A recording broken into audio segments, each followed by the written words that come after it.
258장 함께 찬양하겠습니다. 258장입니다. 샘물과 같은 기도를.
받사오니 이는 성령으로 잉태하사 동정녀 마리에게서 나시고 본디오 빌라도에게 고난을 받으사 십자가에 못 박혀 죽으시고 장사한 지 4일 만에 죽은 자 가운데서 다시 살아나셨으며 하늘에 오르시어 전능하신 하나님 아버지 우편에 앉아 계시다가 저리로부터 사는 자와 죽은 자를 심판으로 계시리라. 성령을 믿사오며 거룩한 공의와 성도가 서로 교통하는 것과 죄를 사하여 주시는 것과 몸이 다시 사는 것과 영원히 사는 것을 믿사오니라. 아멘. 찬송가 115장 찬송입니다. 찬송가 115장입니다.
오늘 하나님 말씀 데살로니가 후서 2장 9절부터 14절 말씀까지. 데살로니가 후서 2장 9절부터 14절까지입니다. 함께 읽습니다. 악한 자의 나타남은 사탄의 활동을 따라 모든 능력과 표적과 거짓 기적과 그의 모든 속임으로 멸망하는 자들에게 있으니 이는 그들이 진리의 사랑을 받지 아니하여 구원함을 받지 못함이라. 이러므로 하나님이 미혹의 역사를 그들에게 보내사 거짓 것을 믿게 하시는 진리를 믿지 않고 우리를 좋아하는 모든 자들로 하여금 심판을 받게 하려 하심이라. 주께서 사랑하는 형제들아, 우리가 항상 너희에 관하여 마땅히 하나님께 감사할 것은 하나님이 처음부터 너희를 택하사 성령의 거룩하게 하심과 진리를 믿음으로 구원을 받게 하심이니 이를 위하여 우리의 복음으로 너희를 부르사 우리 주 예수 그리스도의 영광을 얻게 하려 하심이니라. 아멘. 자, 읽으시면 되겠습니다. 읽으시면 좋아하는 청년 좋아하시는 분들이고요. 오늘 당회 및 구역회가 있는데 지난주에 말씀드린 것처럼 전쟁에서 특별히 당회 구역회에서 다룰 만한 사항이 없으므로 기획위원회에 위임해 주는 것으로 우리가 동의해 주시고 제청해 주시면 당회 구역회를 마치는 것으로 하겠습니다.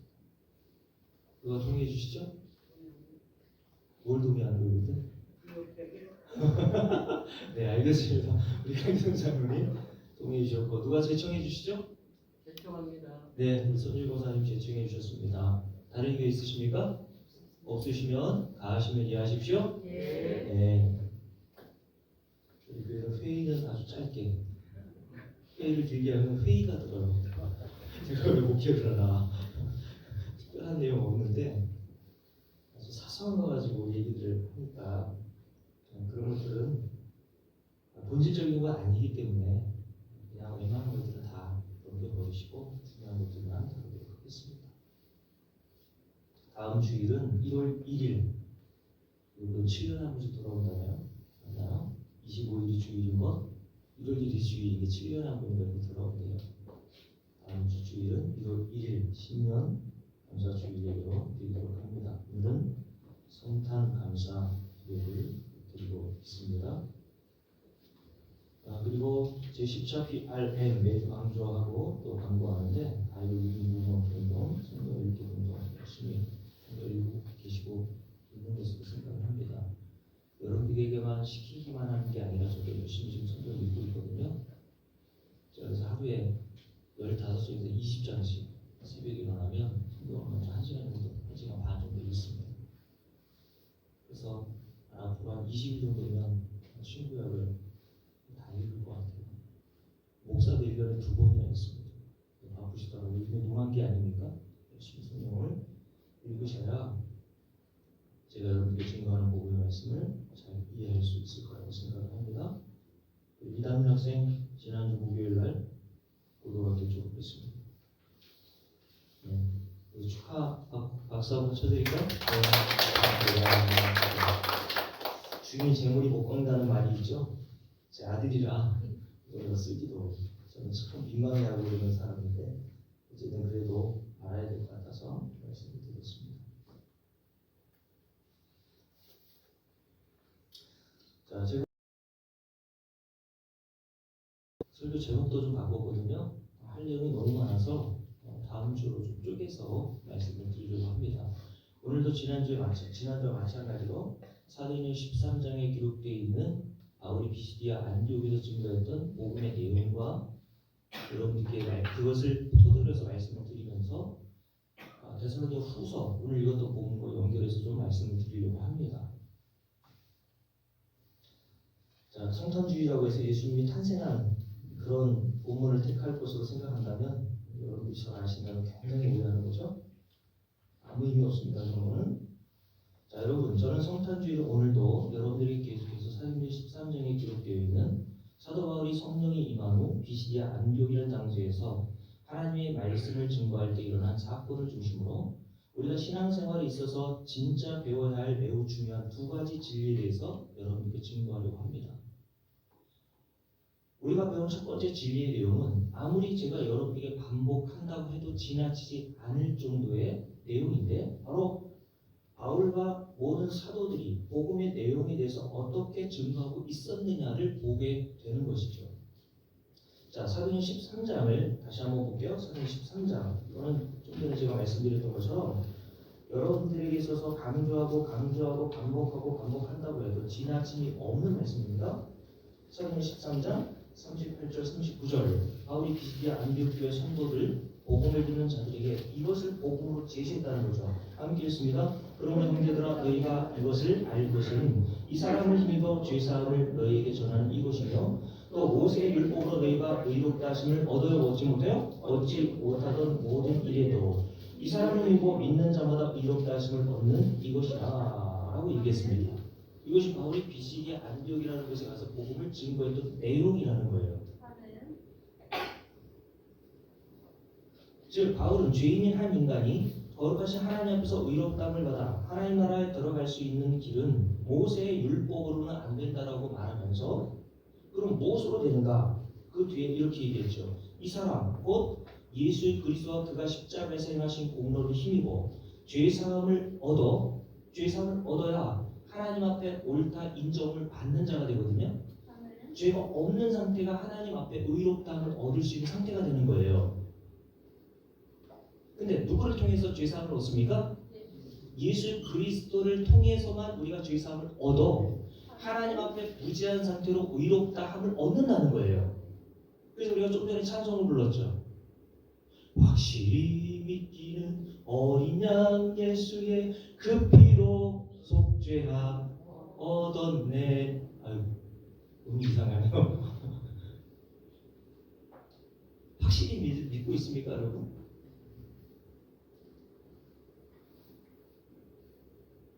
이것이야말로 한 죄인이 하나님 앞에 의롭다함을 받아 하나님 나라에 갈 수 있는 유일한 길이라고 바울이 비시디아 안디옥 교회 성도들에게 제시했던 거예요.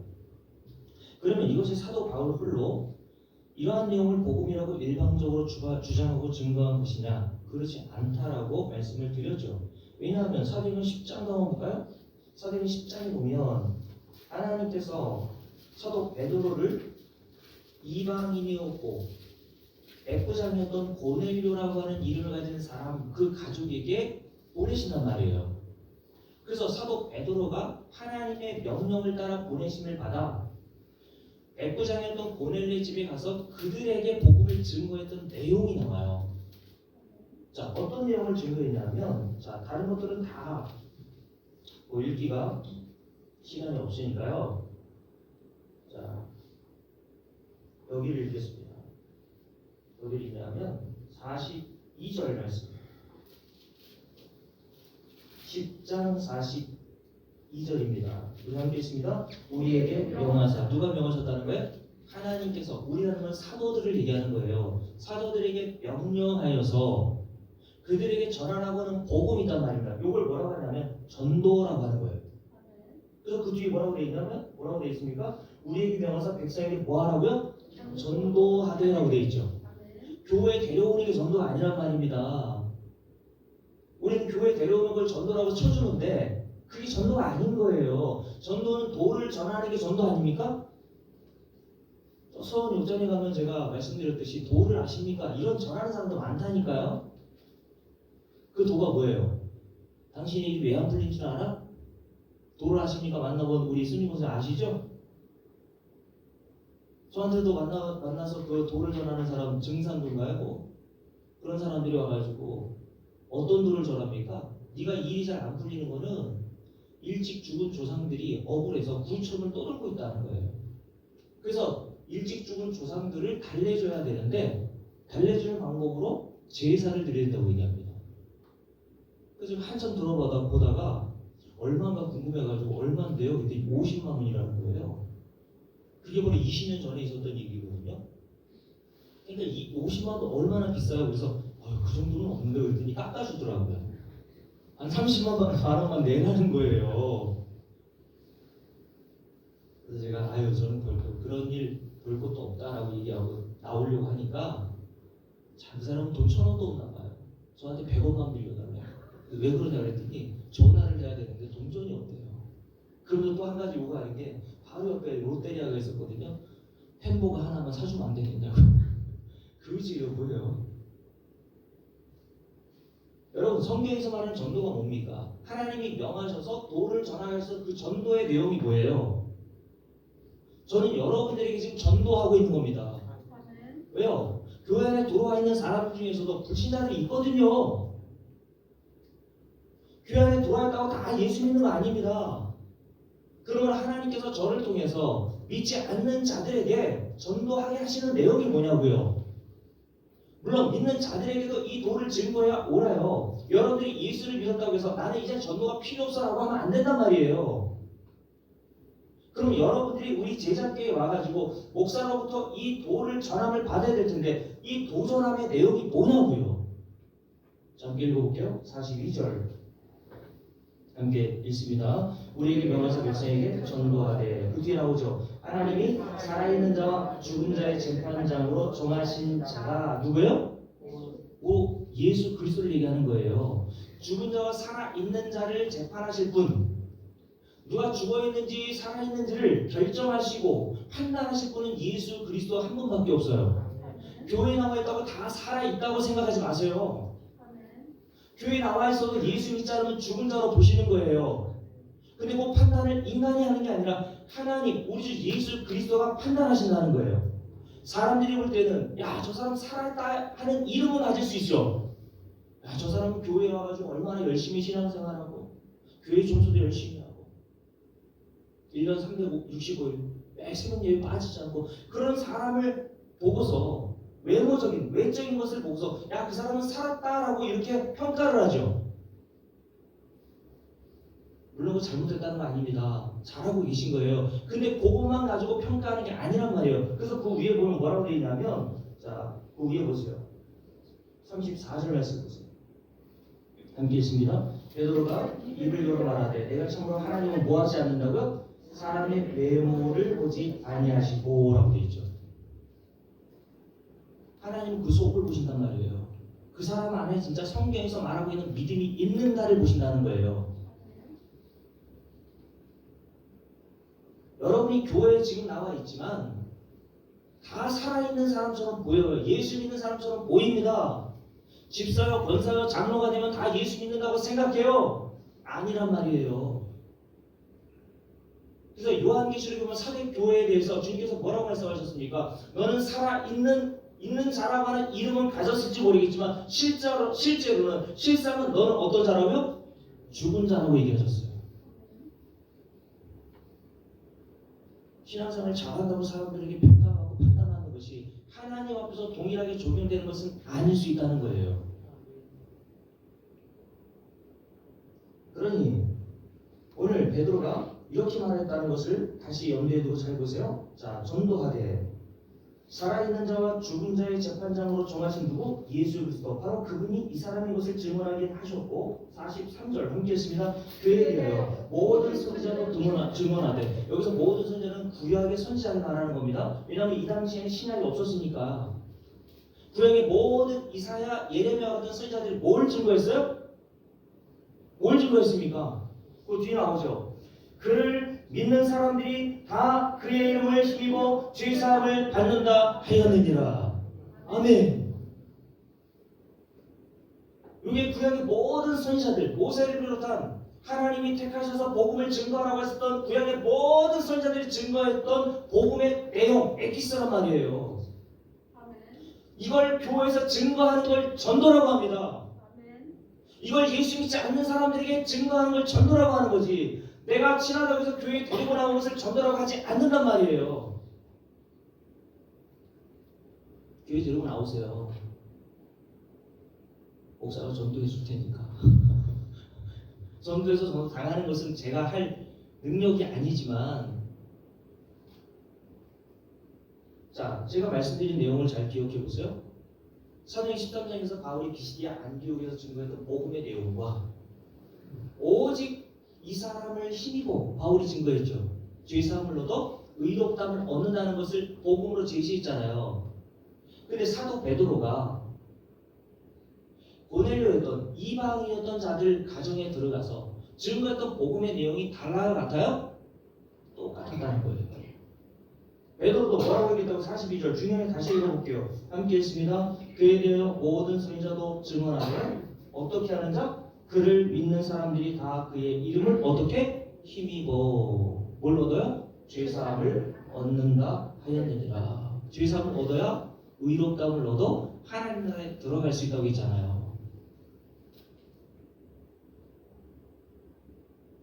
자, 그러니 바울과 베드로가 이렇게 복음을 증거했던 청중들도 달랐고 지역도 달랐지만 같은 내용으로 복음을 제시했다라는 것을 여러분께 말씀을 드리는 겁니다. 그러면 이러한 일이 어떻게 일어난 것이냐고 물을 수 있겠죠. 혹시 사도 베드로와 사도 바울이 사전에 서로 의논하고 합의한 결과 야, 이것을 복음으로 전하자라는 식으로 입을 맞춰서 된 일입니까? 바울은 이러한 우리의 질문을 예상이라도 한 듯이 갈라디아 교회 성도들에게 보낸 편지인 갈라디아서에서 이에 대한 답을 명확하게 하고 있는데, 갈라디아서 1장을 한번 보십시오. 갈라디아서 1장.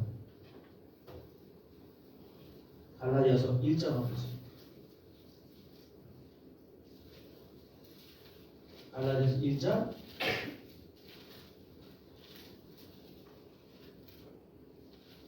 11절부터 함께 읽습니다. 형제들아, 내가 너희에게 알게 하노니 내가 전한 복음은 사람의 뜻을 따라 된 것이 아니니라. 내가 전한 복음이 뭐였어요?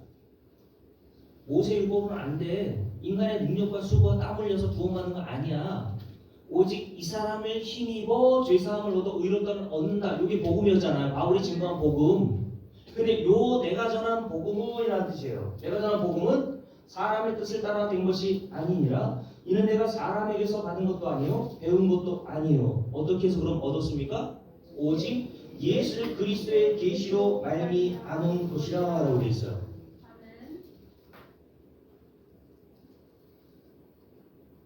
자, 이 부분을 공동번역성에서 이렇게 번역했음을 제가 여러분께 읽어드릴게요. 이 복음은 내가 사람에게서 받은 것도 아니고 배운 것도 아닙니다. 오직 예수 그리스도께서 직접 나에게 계시해 주신 것입니다. 라고 번역했어요. 사도 바울의 서신뿐만 아니라 오늘 갈라디아서 그리고 사도행전, 누가가 쓴 사도행전 뭐 이런 것들 다 포함해서 성경 66권 전체가 이런 방식으로 기록된 것입니다. 그래서 성경을 하나님의 감동으로 기록된 것이라고 얘기하는 거예요. 그러니 동일한 성령의 감동, 하나님의 감동으로 기록된 성경이라면 바울과 사도 베드로가 서로 다른 지역에서 서로 다른 청중들에게 증거한 복음이지만 같을 수밖에 없는 거예요. 왜요? 같은 성령이 그들에게 임했기에. 다른 성령이 임했다면 사도 바울과 사도 베드로가 다른 복음을 증거했어야 맞는 거죠. 모든 성령이 이런 과정을 거쳐 우리에게 전달된 것이라고 말씀을 드리는 겁니다. 따라서 바울이나 사도 베드로가 증거한 것이 아니라 하나님께서 바울과 베드로를 통해서 이렇게 복음을 증거하라고 전도하라고 주셨던 메시지라는 거예요. 그래서 그 뒤에 보면 이렇게 돼 있죠. 함께 읽어볼게요. 자, 15절부터 읽습니다. 갈라디아서 1장 15절 함께 읽습니다. 그러나 내 어머니의 태로부터 나를 특정하시고 그의 의로 나를 부르시니까 그의 아들을 이방에 전하기 위하여. 자, 이게 복음이라는 거예요. 뭐가 복음이에요? 그의 아들에 관한 소식이 복음입니다, 여러분.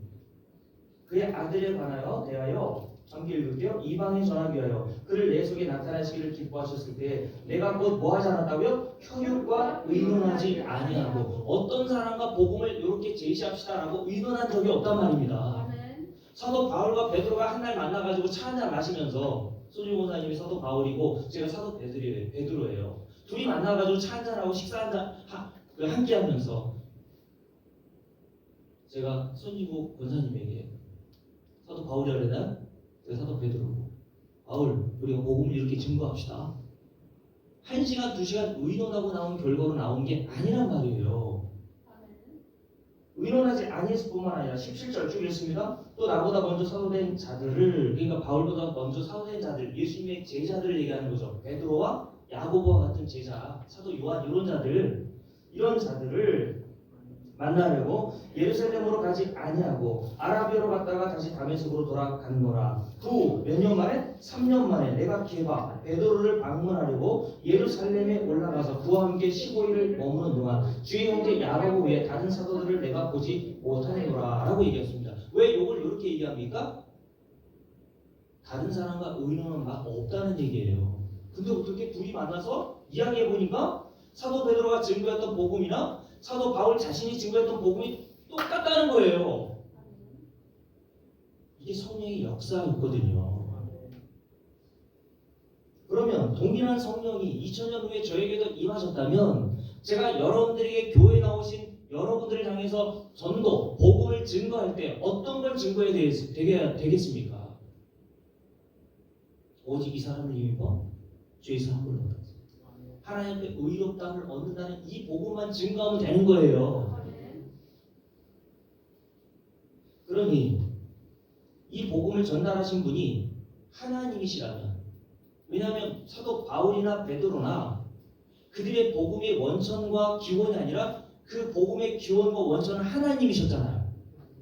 그렇죠? 그 사도행전 10장에서 베드로에게 고넬료의 집에 가서 요걸 전도하라고 명하신 분은 하나님이셨죠. 그러므로 이 복음의 원저자는 하나님이시란 말입니다. 따라서 베드로나 사도 바울이 증거했던 이 복음을 인정하고 수용하고 믿어 오직 예수 그리스도의 이름에만 소망을 건다면 그게 바로 하나님을 의지하는 거란 말이에요. 그게 바로 하나님을 인정해드리는 거예요. 나는 틀렸습니다. 오직 하나님이 옳으신 분이고 내가 가지고 있었던 모든 구원의 원리, 방식 이런 모든 것들을 내려놓고 배설물처럼 바울이 여겼던 것처럼 성도들은 예수 그리스도의 십자가의 은혜만 꼭 붙들게 되는 거예요. 이것이 하나님을 인정하고 받아들이고 수용하는 거라니까 그걸 믿는다고 하는 거예요. 그걸 전부 받았다고 하는 겁니다. 그래서 여러분 요한복음 13장에 보면 예수님께서 제자들에게 이런 말씀하셨어요. 내가 진실로 진실로 너희에게 이르노니 내가 보낸 자들을 영접하는 자는 나를 영접하는 것이고 예수님이 제자들을 보내셨죠. 근데 제자들을 영접하는 것이 곧 나를 영접하는 거라고 하셨어요. 제자들이 증거한 사도 바울과 베드로가 증거한 복음을 영접하고 받아들이는 것이 곧 나를 영접하고 나를 믿는 거라고 하셨어요. 그리고 뒤에 이렇게 얘기하셨죠. 이렇게 나를 영접하고 나를 믿는 자는 나를 보내신 하나님을 또한 영접하고 믿는 것이니라. 저를 믿지 마시고요. 제가 증거하는 복음을 믿으세요. 그 복음을 믿는 게 그 예수 그리스도와 그를 보내신 아버지를 믿는 거예요. 자, 이것이 제가 여러분에게 드렸던 첫 번째 진리의 내용이었고 이것은 여러 번 반복하고 강조해도 지나치지 않다고 얘기했습니다. 자, 그리고 지난주에 배운 신앙생활에서 매우 중요한 두 번째 진리가 무엇이었냐면 사도 바울과 베드로가 증거한 이러한 복음을 인간이 스스로 마음만 먹으면 얼마든지 듣고 깨달아 예수 그리스도를 믿어 영생, 즉 구원에 이르는 것은 불가능하다는 것입니다. 그래서 사도 바울은 하박국 선지자의 글을 인용하여 사도행전 13장에서 뭐라고 했어요? 사도행전 13장을 다시 넘겨볼게요. 사도행전 13장에서 비시디아 안디옥교회 성도들을 향해서 이렇게 얘기했죠. 41절 함께 읽습니다. 일렀을 때 보라 멸시하는 사람들아 너희는 놀라고 멸망하라. 내가 너희 때를 당하여 한 일을 행할 것이니 사람이 너희에게 일러줄지라도 어떻다고요? 도무지 믿지 못할 일이라. 여기 복음이란 말입니다. 사람이 잘 알려준다 해도 인간의 능력과 수고와 땀으로는 도무지 이 복음을 한 자도 믿거나 이해하거나 깨달을 수 없다는 거예요.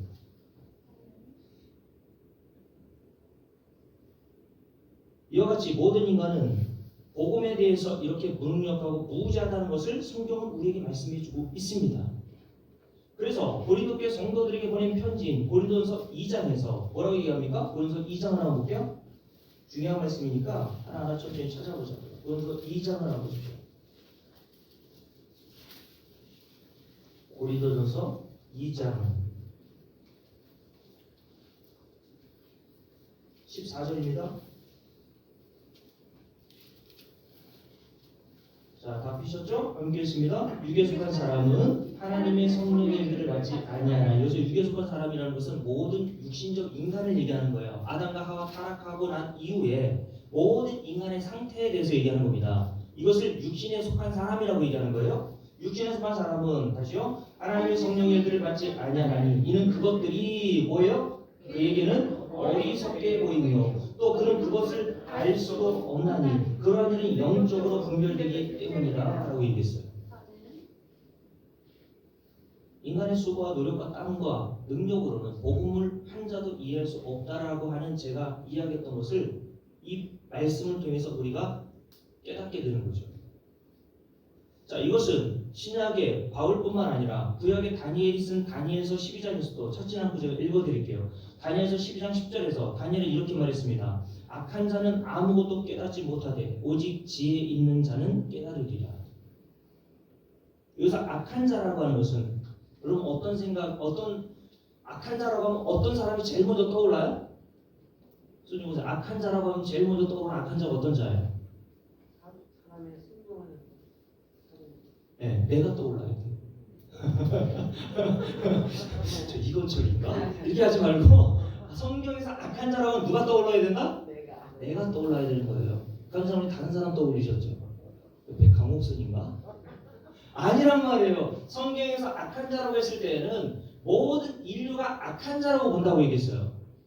이것은 성경에서 말씀하는 내용입니다. 왜냐하면 창세기 6장과 8장에서 뭐라고 했습니까? 하나님께서 노아의 홍수 이전에 모든 사람을 평가하실 때 사람이 생각하고 계획하는 모든 것들을 다 뭐라고 보셨어요? 악할 뿐임을 보시고 언제부터? 창세기 8장에서는 그 계획하고 생각하는 모든 것이 사람이 어려서부터 악함이라고 되어 있어요. 인정하십니까? 세상에서는 예수 안 믿어도 법 없이도 살 사람이 분명히 있어요. 그러나 하나님의 관점에서는 악한 자입니다.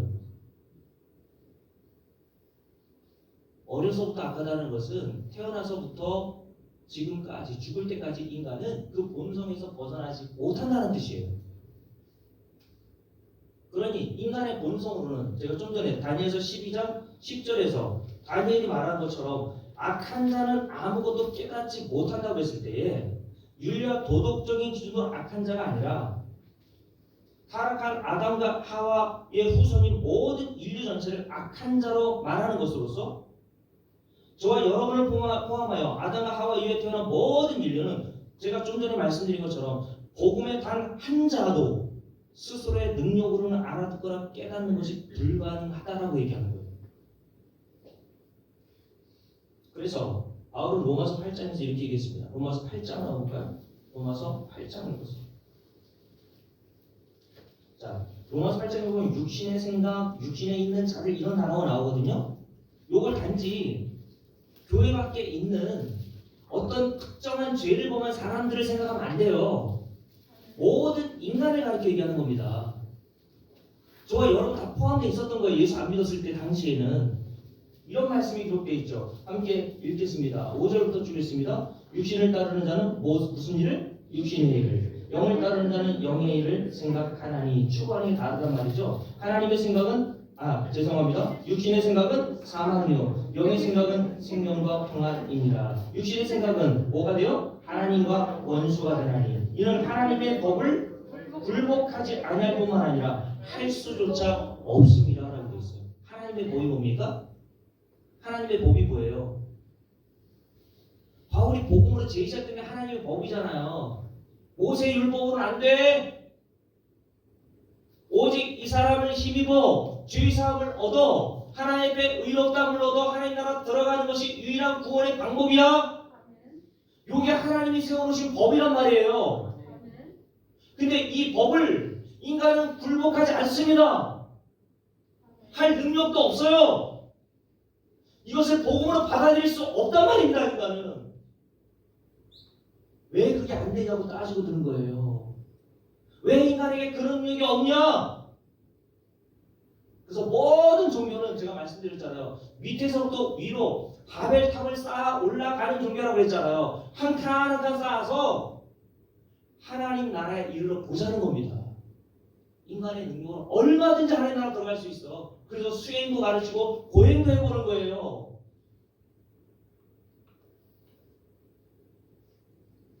그게 인간의 법입니다.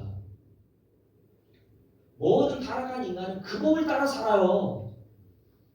근데 복음은 그 법을 파괴해버리거든요. 바벨탑을 무너뜨리게 해요. 그리고 하나님이 세워놓으신 법을 제시하는 겁니다. 그걸로는 안 돼.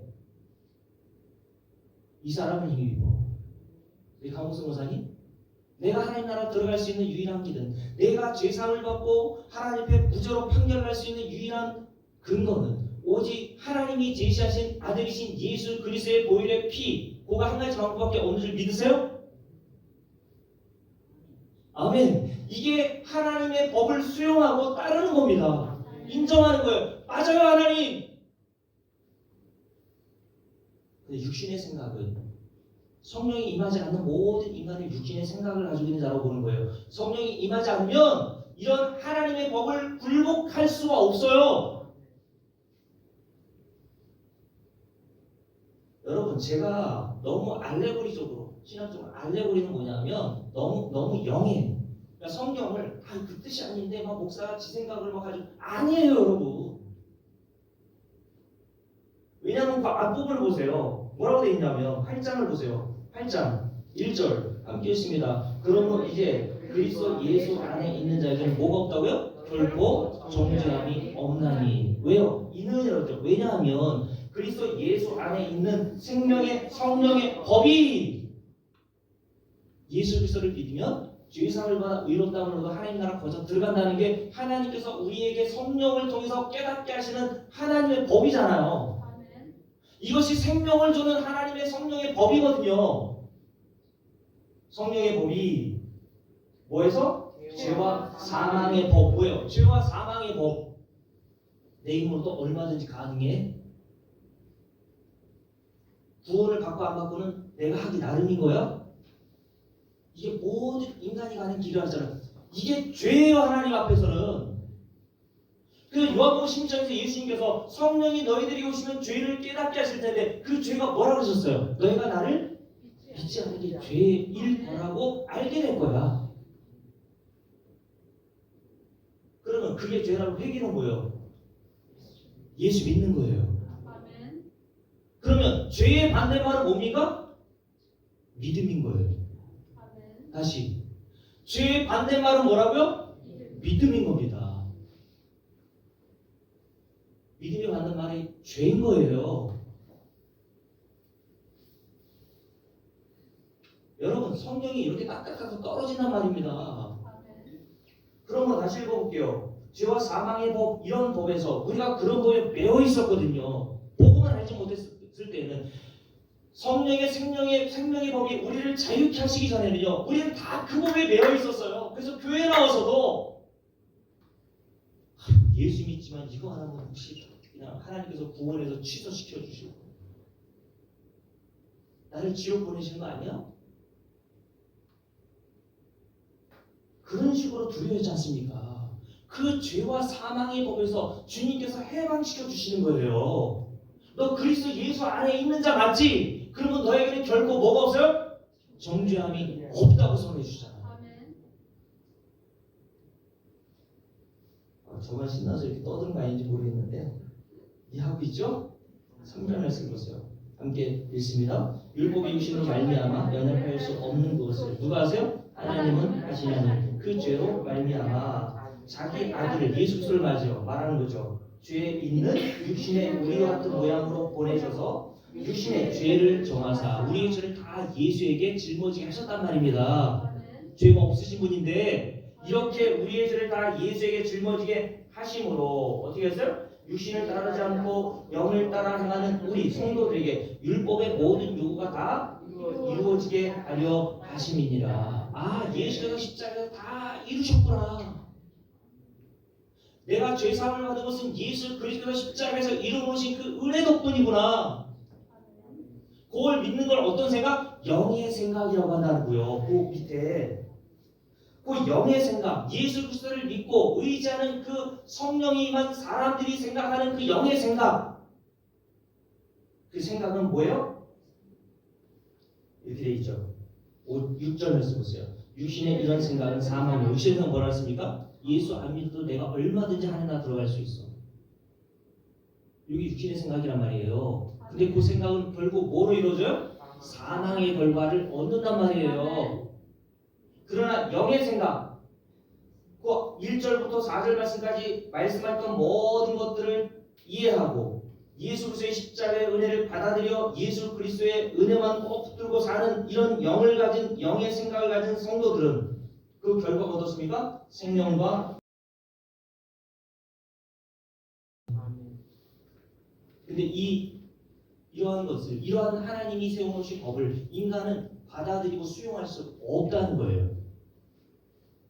뭐가 오기 전까지는? 성령이 오시기 전까지는. 그래서 우리가 좀 전에 읽었던 대로 8절 보세요. 7절에 이렇게 되어 있죠. 하나님의 육신의 생각은 하나님과 원수가 되는 이는 하나님의 법에 굴복하지 않을 뿐만 아니라 할 수도 없습니다. 이러한 육신에 있는 자들은 그러므로 뭐 할 수 없어요? 하나님을 기쁘시게 할 수 없느니라. 아무리 교회 안에서 뭔가 이것저것 다 해본다고 해도 예수 그리스도의 십자가의 은혜를 모르면 하나님 기쁘시게 못하는 겁니다. 그래서 그 뒤에 뭐가 어떻게 이어지냐면 이렇게 이어지죠. 9절 만일 너희 속에 누가 계시면 하나님의 영 성령이 거하시면 너희가 육신에 있지 아니하고 영에 있나니 누구든지 그리스도의 영이 없으면 그리스도의 사람이 아니니라 라고 얘기했어요. 영의 생각을 하고 말고는 내 의지에 달리는 게 아니에요. 그러니까 그죠? 육신의 생각을 하고 싶어서 하는 게 아니에요. 인간은 생식적으로 본능적으로 본성적으로 타고날 때부터 육신의 생각에 찌들어 있어요. 벗어날 수 없습니다. 그래서 하나님께서 사망으로 가고 있는 저와 여러분에게 우리의 능력으로는 할 수 없다는 것을 아시고 뭐를 부어주시는 거예요? 성령을 부어주시는 거예요. 그래서 생명과 성령의 법 예수 믿게 하시는 거란 말이에요. 그래서 이것을 하나님께서 기뻐하신다라고 하는 거예요. 육신에 있는 자들은 결코 하나님을 기쁘시게 할 수 없습니다. 아멘. 손님 목사님이 베이스 기타 한다고 하나님 기뻐하신 게 아니라 하나님의 법, 예수 믿는 거를 하나님 기뻐하신 거예요. 아멘. 맞아요? 아멘. 예수 믿고 치란 말이에요. 그래서 예수 믿잖아도 교회 청년들 보세요. 다 기타 둥둥둥 얼마나 재밌어요. 드럼 막 십자가 뭐 필요 없어요. 그냥 장단에 너무 그냥 신이 나가지고 막 방방 뛰죠 젊은이들.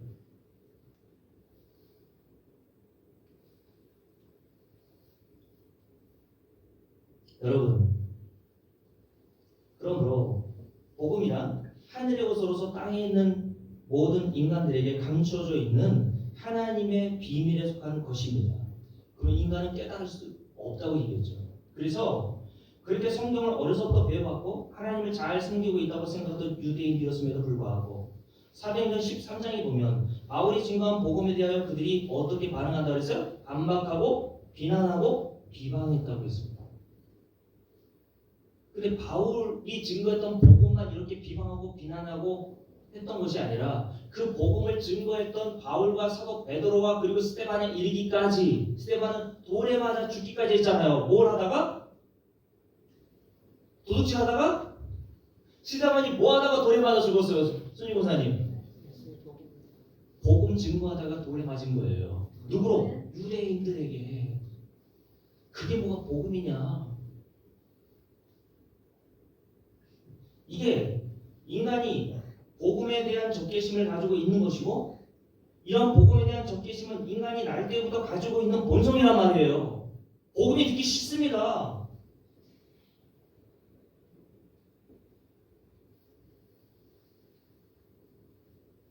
그래서 스데반과 베드로와 사도 바울이 우리가 지난 주일에 고린도서 4장에 보니까 바울은 자기를 가리켜 뭐까지 취급당했다를 세상에서 만물의 찌꺼기같이 취급당했다고 했죠. 모욕을 받고 비방을 받고 박해를 받았다고 했습니다. 뭐 때문에? 그리스도 때문에. 도둑질해서 가난만 해서 살인해서가 아니라 그리스도의 복음 때문에. 만물의 찌꺼기처럼 여겼다고 했는데 쓰레기 취급받았다라고 하는 식으로 해석했다고 했죠. 다른 성경에 보면. 뭐 때문에? 복음 때문에.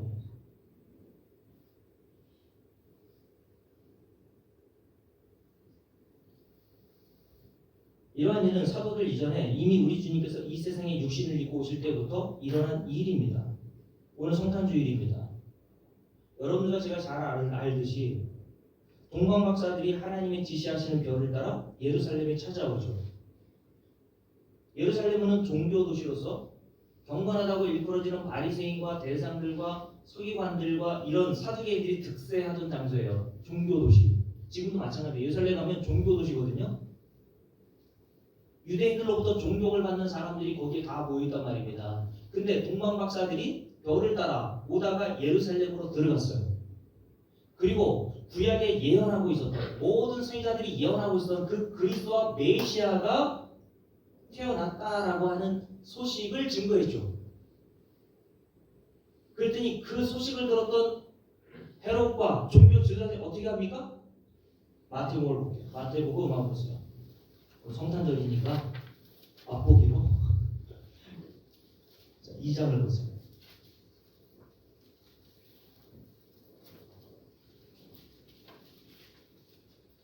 자, 헤롯 왕이 이 얘기를 듣습니다.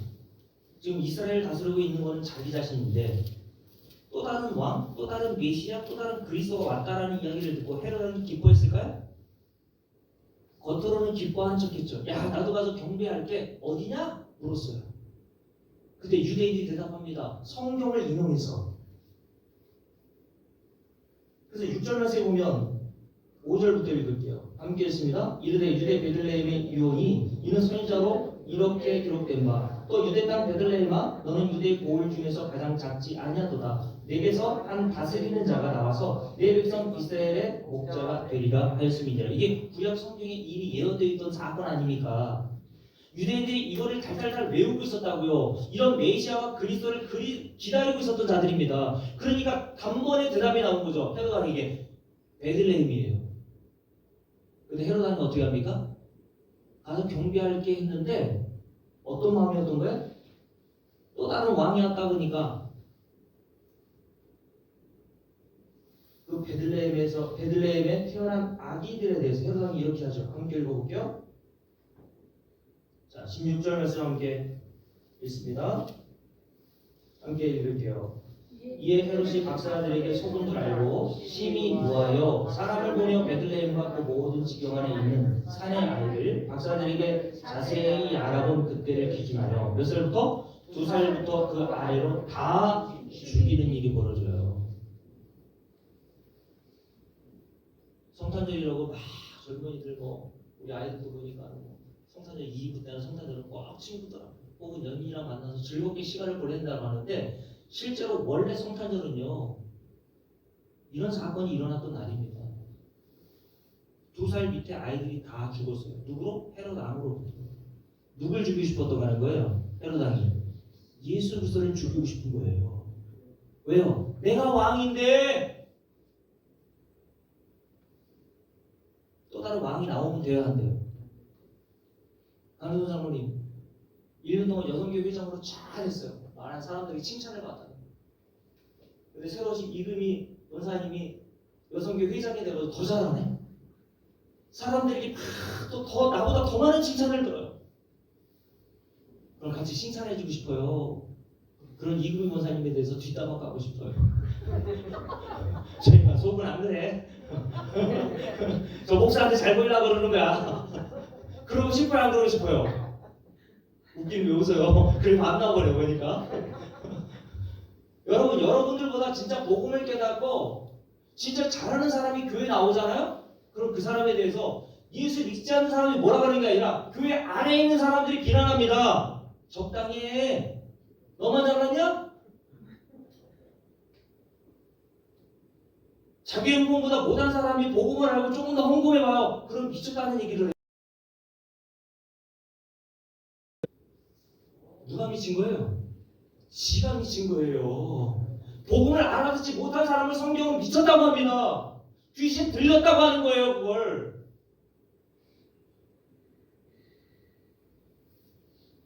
여러분, 이게 인간의 본성이잖아요. 나보다 더 누군가 높이 위에 있는 것을 인간은 보질 못해요. 그래서 인간은 계속 위에 높은 자리를 차지하고 싶어 하는 겁니다. 저도 우리 교회에서 10년 동안 목회하다가 다른 교회 갔어요. 다른 목사가 왔네. 그 목사가 복음을 더 잘 준 거예요. 그 소식이 저한테 들려오는 거예요. 그럼 제 마음에는 어떤 마음이 들까요? 아휴 진짜 이게 인간의 본성이라는 거예요. 목사만 그렇지 않은 게 아니라 다 똑같아요, 인간은. 그러니 하나님처럼 되어버린 아담과 하와가 왜 선악과를 먹었어요? 하나님처럼 되고 싶어서 먹은 거 아니에요. 하나님은 의지할 필요도 없고 누군가 상의할 필요도 없죠. 뭐라고 명령할 사람이 없잖아요. 내가 하나님처럼 되면. 근데 내 위에 하나님이 계신 게 그래서 인간은 아담과 하와 이외에는 다 불편한 거예요. 없었으면 좋겠어요. 이게 하나님 살해하는 겁니다. 하나님 있었으면 좋겠어요, 여러분? 인간의 마음은요, 다 자기 마음대로 살고 싶은 욕망이 있어요. 그래서 목사 말도 듣기 싫어해요. 그래서 목사가 뭘 얘기하면 삐지는 겁니다. 내 마음대로 하고 싶은 거예요. 그래서 사사기에 보면 마지막 장에 뭐라고 되어 있습니까? 영적 암흑기의 결론? 사람들이 자기의 소견에 옳은 대로 행하였더라. 자기가 하고 싶은 대로 하고 사는 겁니다. 그러니 이런 헤롯 왕은 타락한 인간의 본 모습을 보여주는 거예요. 왕이 없었으면 좋겠어. 내가 왕인데. 그리고 유대인 중에서 종교지도자들이 이들이 베들레헴에서 메시아가 난다는 이야기를 들었음에도 그리고 나섰음에도 불구하고 왜 예수를 이렇게 살해하고 하던 헤롯 왕을 제지하지 않습니까? 종교 지도자들이었던 이들도 바리새인과 서기관들과 대장들과 이들도요. 메시아는 기다렸지만 자기들이 원하는 메시아는 아니었던 거예요. 예수는. 자기들이 원하는 메시아는 경제적으로 넉넉하게 해주고 정치적으로 로마의 압제에서 자기를 자유케 해주는 그런 메시아를 학수 고대했는데 그냥 메시아가 났다고 보니까 마국간에서 나셨어. 뭐야 이거 출신명도 없네 이거. 그리고 알아보니까 처녀가 잉태하여도 아들을 낳았대네. 목수의 아들이래요. 배운 것도 없대. 그러니까 자기들이 원하는 메시아가 아니기에 그들이 같이 동조하여 예수를 다 살해하려고 했던 겁니다. 이게 인간이 복음에 대한 갖는 본성이라니까요. 그래서 인간은 본능적으로 복음을 달가워하지 않습니다. 복음을 듣기 싫어한단 말이에요. 그래서 요한복음 6장에 보면 요한복음 6장 하나 볼까요? 예수님께서 오병이어의 기적을 행하시고 난 다음에 장정만 5,000명이 먹었었죠. 장정만 5,000명이라는 것은 대략 남자, 여자, 노인 포함해서 2만 명가 모였던 거예요. 이 당시 2만 명이라는 것은 엄청난 숫자입니다. 이 당시에 예루살렘 도시 전체에 살고 있는 숫자가 한 3만 명 정도 되었을 거라고 추정하거든요. 역사학자들이. 그러니까 2만 명이라는 어마어마한 숫자가 보인 거예요. 근데 이들이 오병이어의 기적을 행하시는 주님을 임금 삼으려고 하죠. 우리의 임금이 되어주세요. 왜요? 요 예수만 믿으면, 예수만 따라다니고 예수가 우리 임금 되면 먹고 살 걱정은 없겠네? 그 생각에 예수를 따라다닌 겁니다. 근데 예수께서 진짜 복음을 증거하시죠. 야, 너희들이 먹어야 될 그 양식은 그 먹고 또 배고픈 그런 양식이 아니라 생명의 떡으로 온 나를 너희들이 먹어야 진짜 영생을 얻는 거야 라고 하는 메시지를 증거하시잖아요. 이게 요한복음 6장의 전체 내용의 메시지거든요. 그래서 주님께서 뭐라고 하십니까? 요한복음 6장 한번 보십시오. 요한복음 6장 47절 함께 읽습니다. 함께 읽을게요. 진실로 너에게 이르노니 믿는 자는 영생을 가졌나니 내가 뭐라고요? 곧 생명의 떡이니라. 너희 조상들은 광야에서 구약의 출애굽기에 나왔던 자기 이스라엘의 족상을 말하는 걸 그들은 광야에서 만나를 먹었어도 죽었거니와 이는 하늘에서 내려오는 떡이니 사람으로 하여금 먹고 죽지 아니하게 하는 것이니라. 나는 하늘에서 내려온 살아있는 떡이니 사람이 이 떡으로 먹으면 영생하리라. 내가 줄 떡은 뭐야? 곧 세상의 생명을 위한 내 살이니라 하시니라. 내가 너희들에게 주려고 하는 떡은 그런 떡 아니야. 정치적으로 자유하고 경제적으로 풍요로운 그런 떡 아니야. 이 말을 들었던 많은 사람들이 이 복음을 듣고 어떻게 반응합니까? 함께 읽어볼게요. 60절 말씀 봅니다. 함께 읽습니다. 제자 중 여러 2만 명이나 되는 사람들이 듣고 말하되 어떻게 말합니까? 이 말씀은 어렵도다. 누가 들을 수 있느냐. 그냥 단지 이해 못하는 것이 아니라 받아들일 수 없다는 거예요. 야, 네가 증거하는 복음 내가 받아들일 수 없어. 그냥 너는 뭐하기만 해? 떡만 만들어내. 이런 말이에요.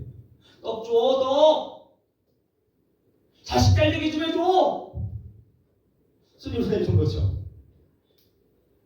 맨날 식품 배달하면서 조금 말고 사장 되게 좀 해봐! 내 팔자가 왜 이 모양이냐 예수 믿어도?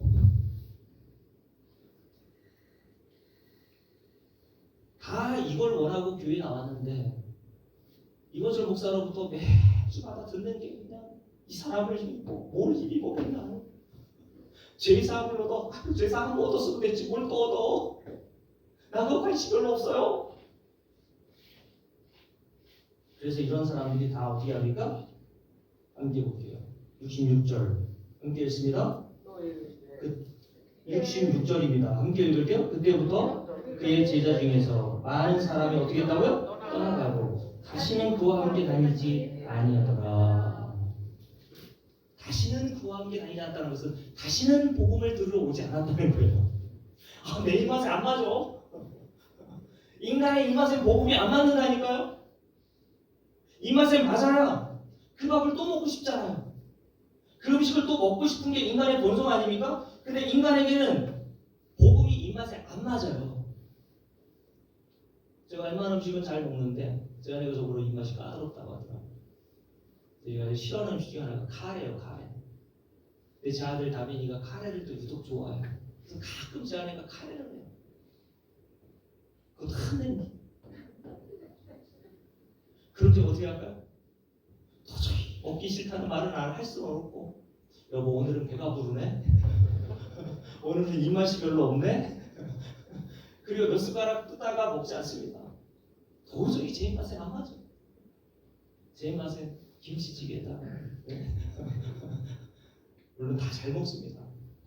그러나 유독 제가 카레는 잘 안 맞는 것 같아요. 안 맞으면 피하고 싶지 않아요. 저는 카레의 독특한 냄새가 별로 안 좋아요. 그리고 찐득찐득한 있잖아요. 그 점에. 네? 뭐 개밥도 아니고 막 이렇게 그런 게 별로 안 좋아요. 이 입맛에. 복음이 그렇단 말입니다. 인간의 본성으로 복음이 안 들려요. 듣고 싶지 않아요. 이게 인간의 본성이라니까요. 그래서 여러분들 지금까지 들어왔던 설교와 제가 여러분께 지금 하는 설교를 생각해 보면 우리 순주 목사님도 전에 그러더라고요. 저도 고민 많이 해서 복음을 몰랐어요. 다른 교회 가야 되나? 저 이혼철 목사 하는 말은 맞는 것 같긴 한데 우리 교회에 오셨던 저 인천에서 이제 1000여 명이 되는 교회에서 장로 가셨던 유현선 장로님 살아생전 전에 저희 교회 섬기시다가 그런 설교만 듣다가 제가 지금 하는 복음을 들었을 때 마음의 갈등이 굉장히 크셨어요. 1000여 명이 넘는 교회에서 장로까지 하고 여기 왔는데 이건 좀 이상한 소리 하는 것 같아요. 그러다가 복음을 만나신 거예요. 입맛에 맞아 이제. 여러분 입맛이 맞지 않는 우리에게 그 복음이 입맛이 맞아가는 게 기적인 겁니다. 입맛이 좀 맞아가나요?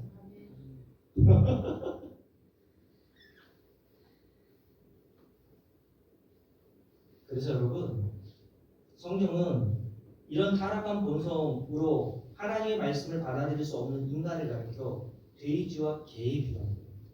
마태복음 7장에 예수님 이런 말씀하셨죠. 거룩한 것을 개에게 주지 말며 너희 진주를 돼지 앞에 던지지 말라.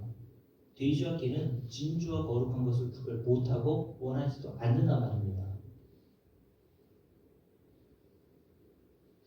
그래서 여러분 탕자에 누가복음 15장 탕자의 비유가 나오죠. 근데 그 탕자가 아버지를 떠나서 외국 나라로 살다가 마지막에 간 곳이 어디에? 어디에 가서 뭘 먹고 살았어요? 돼지 우리간에 들어가서 돼지가 먹는 주원 열매 같이 먹고 살았어요.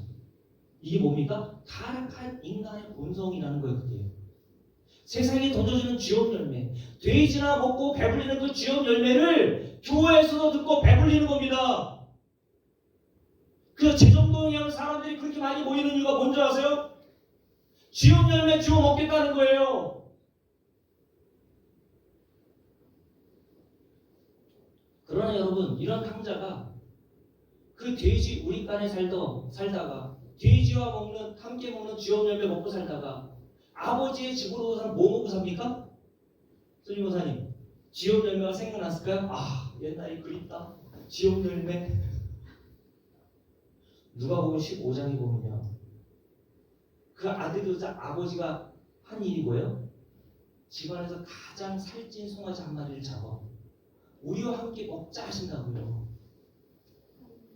지원 열매만 먹었던 자가 아버지 집에 돌아오니까 그 아버지께서 베풀으시는 살찐 소를 먹더라는 거예요.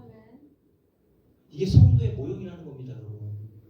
세상에서 지원 열매 주워 먹고 살다가 그것이 전부인 줄 알고 왔는데 하나님께서 성도들, 자기 백성들에게 복음을 들려주시더라는 거예요. 이거 먹어! 이거 먹어야 사는 거야. 생명의 떡으로 오신 내 아들 예수 믿어야지. 성도들은 그것이 입맛에 맞아요. 이것이 기적이란 말입니다, 여러분. 그래서 저와 여러분들이 1시간 동안 듣는 이 설교를 요즘 25분, 겨우 25분 정도를 적당한 설교 시간이라고 생각하는 이 시대의 교회 안에서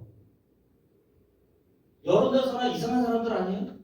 1시간에 설교하는 저도 이상한 놈이고 한 시간에 설교를 해도 듣고 앉아있는 여러분들 이상한 사람들이고 참아내는 거예요?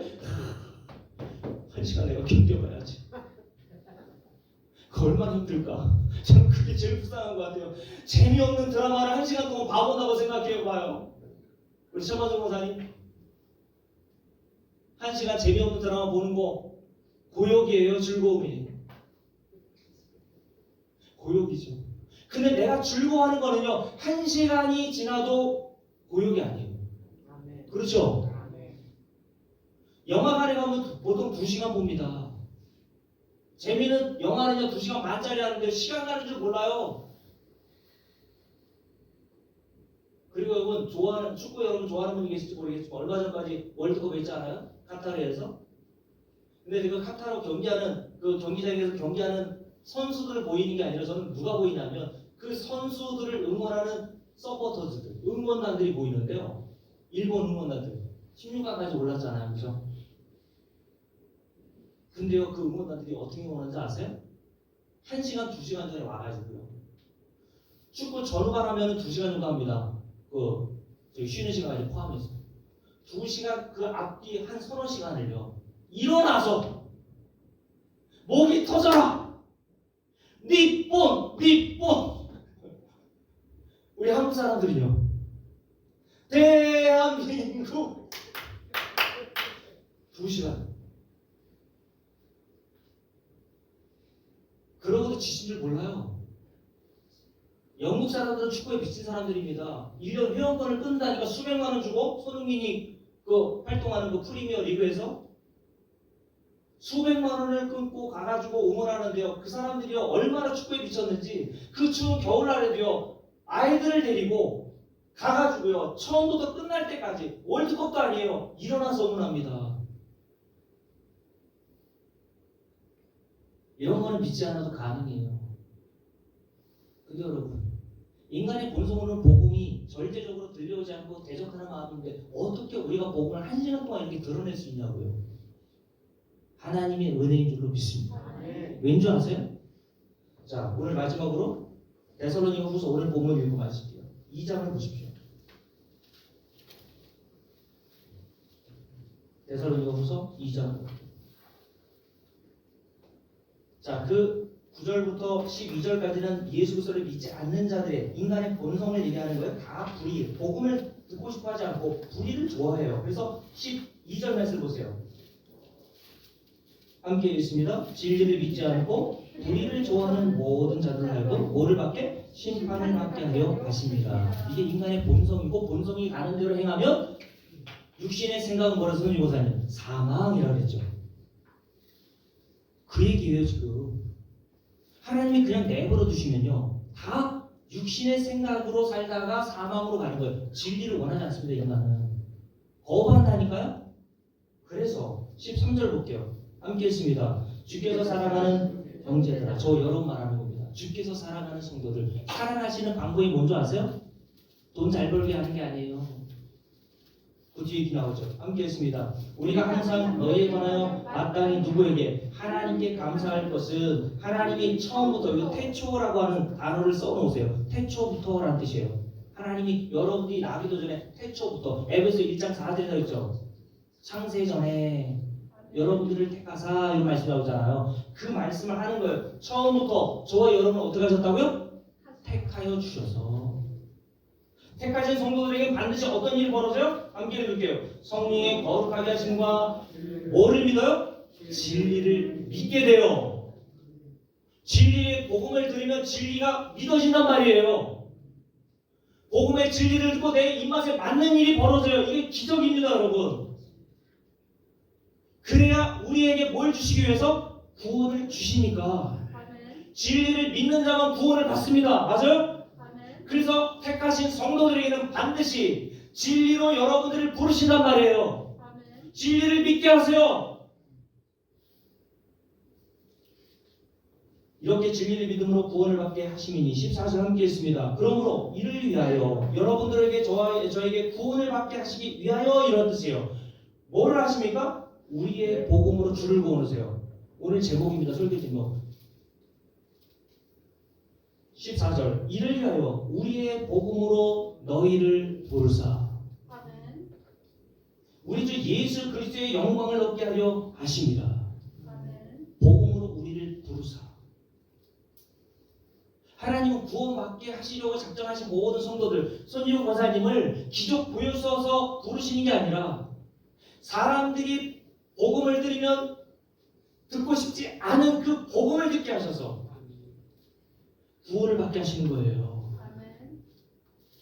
복음으로 부르십니까? 기적으로 부르십니까? 복음으로 부르십니다. 아멘. 그래서 여러분, 하나님이 사랑하시는 택하신 성도들은요, 어떤 상황과 어떤 여건, 우리에게는 우연히 일어나는 사건이고 여건이지만, 환경이지만 복음이 들려오는 교회로 가게 하십니다. 여러분들 여기라고 우연이 아니란 말이에요. 아멘. 복음이 들려오는 자리에 가서 복음을 듣게 하신단 말이에요. 아멘. 그래서 하나님은 우리를 지금도 복음으로 불러주시고 계신 겁니다. 아멘. 뭘 얻게 하시려고? 진리의 믿음으로 구원을 받게 하시려고. 아멘. 이게 하나님이 행하시는 일이기에, 그 위에 바울이 뭐라 그랬습니까? 하나님께 감사하다가, 내가 한 일이 아니야. 하나님이 너희를 택하셨고 택하신 자들을 반드시 복음으로 불러서 구원을 받게 하시는 하나님의 기적과 같은 일이 너에게 일어난 거야. 아멘. 이런 일이 여러분과 저에게 일어났습니까? 이런 기적이 2023년 새해 우리 제자교회 성도들에게, 모든 성도들에게 다 일어나게 되기를 주의 이름으로 축복합니다.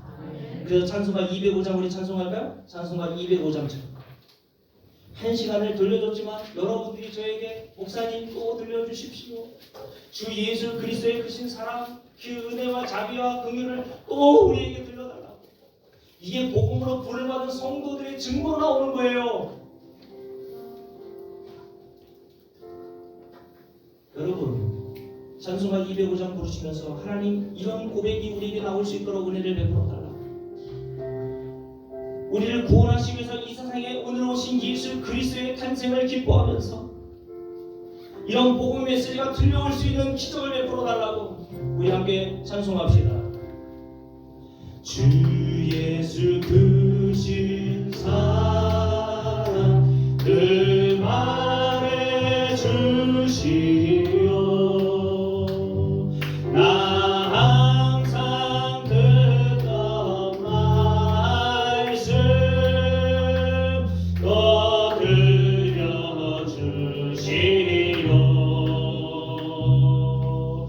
정해진 않는 천국 주 예수 계신 거 나 갈 길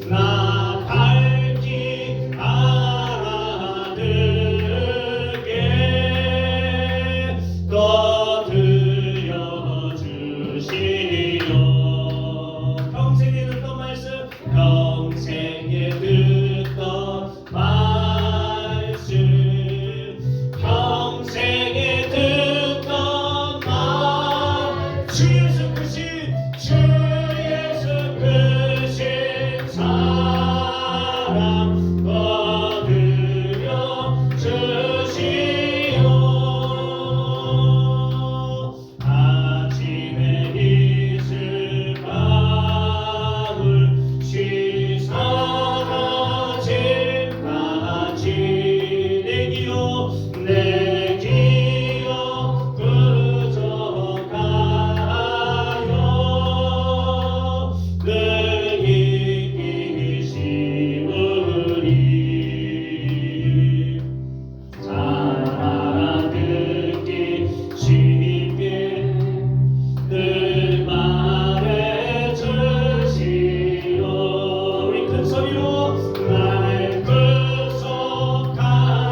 평생에 듣던 말씀, 주 예수 그리스도의 그 신사랑을, 이 복스러운 말씀을 날마다 듣게 하여 달라고.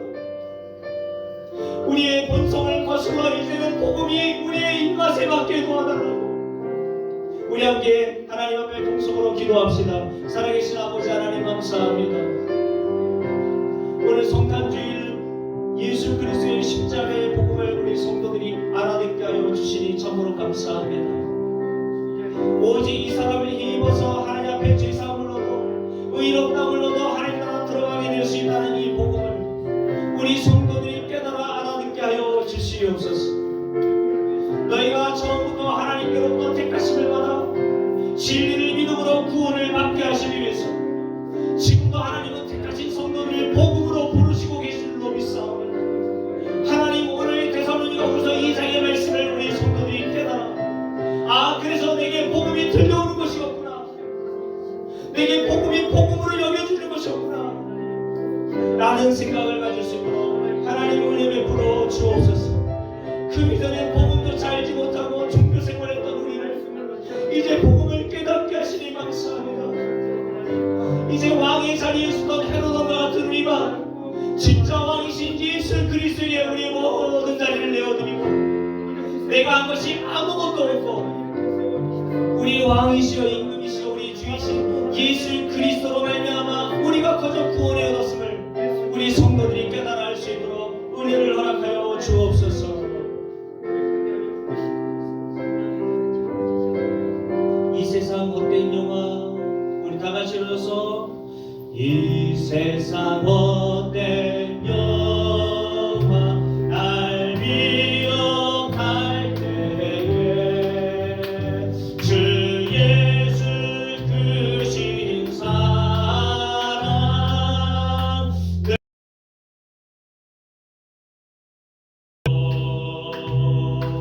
천국의 빛난 영광 내 눈에 비칠 때 주 예수 그 신사랑 또 들려주시오. 나 항상 듣던 말씀 나 항상 듣던 어떤 말씀입니까?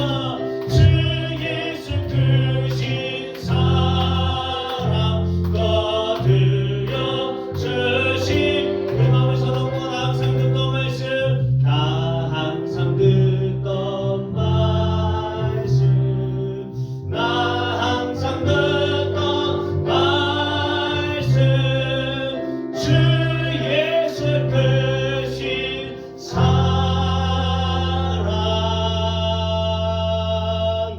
또 들려주시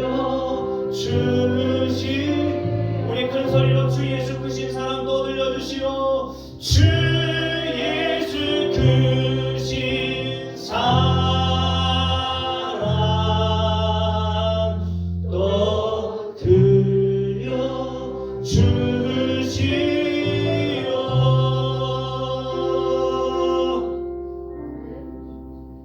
내 마음 써놓고 제가 기도하고 싶도록 마칩니다. 하나님, 주 예수 그 신사랑 또 들려달라고 하는 자가 어떻게 매주일 나와 하나님의 말씀을 사모하며 이 자리에 있지 않을 수가 있겠습니까? 하나님, 목사가 전화해서 나오는 것이 아니라 우리 주 예수 그리스도의 사랑을 깨닫기를 원하는 마음으로 나오게 하여 주시고 그런 갈망을 우리 모든 성도들이 허락하여 주셔서 가면 갈수록 자랑할 건 예수 그리스도의 은혜밖에 없도록 우리를 인도해 주옵소서. 이렇게 우리 모든 성도가 저를 복음으로 불러주시고 복음으로 끝까지 인도하여 주셔서 우리 모든 성도가 제가 마지막 하나님 나라에 들어갔을 때 서로 부둥켜 안고 재회할 수 있는 은혜를 허락하여 주옵소서. 이제 우리 주 예수 그리스도의 은혜와 살아계신 하나님의 놀라우신 사랑과 이 크신 사랑을 깨닫게 하시는 성령의 감화감동 역사하시니 우리 모든 성도들 머리 위에 이제로부터 영원토록 함께 계실지어다. 아멘.